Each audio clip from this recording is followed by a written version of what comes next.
We scroll past passionate political statements online all the time. But have you ever really stopped to look at how they're built? Well, that's what we're going to do today. We're going to dissect one of these posts and see how it goes from just a personal feeling to a massive national call to action. Right off the bat, the post starts with this line, "I'm going to vent here." Now, that's not a mistake. It's a signal. It tells you right away this isn't going to be some stuffy, formal analysis. What's coming is raw, it's emotional, and it's from the heart. It's a really smart way to build an instant connection with the reader. So what's the vent about? It all kicks off with this one core idea, the feeling that a particular president is under a kind of attack that is just completely off the charts, something we've never seen before in American history. And that single feeling, it becomes the engine for the entire argument. And listen to the words the author uses here. That never is in all caps for a reason. They're making the case that this isn't just politics as usual. It's something new and different. The source then piles on the evidence, scrutiny over every single word, every hand movement, even threats to the family. It's all designed to paint a picture of a totally new and hostile political world. To really hammer home this feeling of a no-win situation, the author pulls out that classic phrase, damned if he does and damned if he doesn't. The point they're making is that it doesn't matter what the president does, good or bad, his critics are going to twist it. This frames all the criticism as being fundamentally unfair and totally disconnected from reality. Now, to put a label on these opponents, the source uses a very specific and very loaded term, TDS sufferers. That stands for Trump derangement syndrome. Now, by calling critics sufferers of a syndrome, the author is basically saying their arguments aren't based on legitimate political differences. Instead, it's framed as an irrational sickness, which allows them to be dismissed as cruel, immoral, and just plain unreasonable. Okay, so after setting up what the problem is, this unfair scrutiny, the author moves on to identify who is responsible. And this isn't just some vague them. Oh no, the post very carefully lists out the specific groups that are seen as being part of this big, coordinated attack. And here's the list of opponents. You've got politicians, the liberal media, and out-of-touch Hollywood actors. By naming these powerful groups, the author creates this image of a massive, unified front from politics, media, and pop culture, all lined up against one person.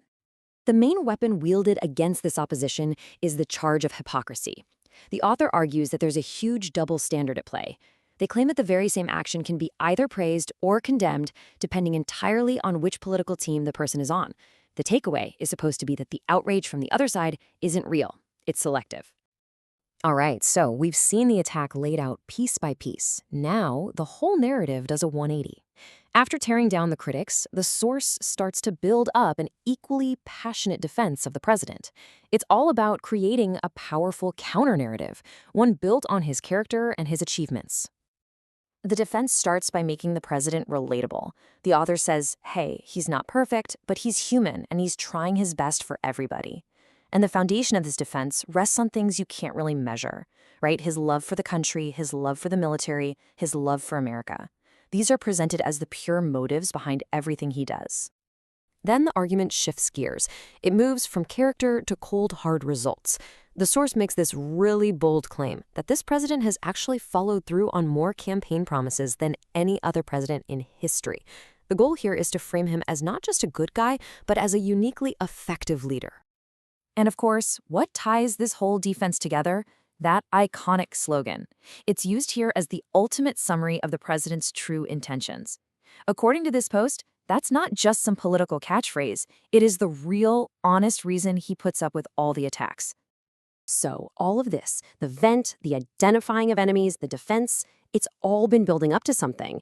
It's leading to this dramatic, urgent conclusion where the tone shifts from explaining what's been happening to telling people what they need to do next.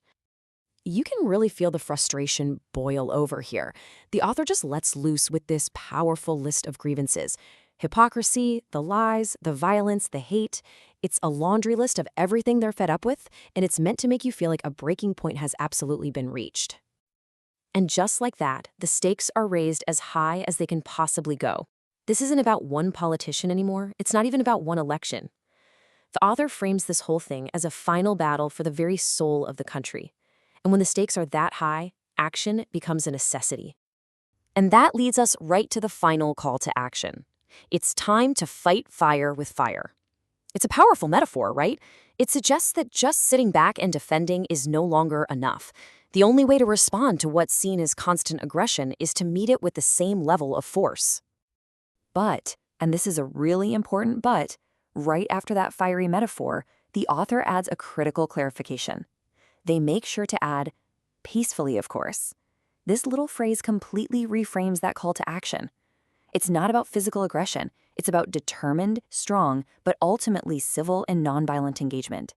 So when you break it all down, you can see this clear path. It starts with a personal frustration, it identifies enemies, it builds up a hero, and it ends with this huge, high-stakes call to action. It really leaves us with a big question to think about. How does this kind of emotional, urgent, and personal rhetoric, which, let's be honest, we see all over the place, actually end up shaping our political world?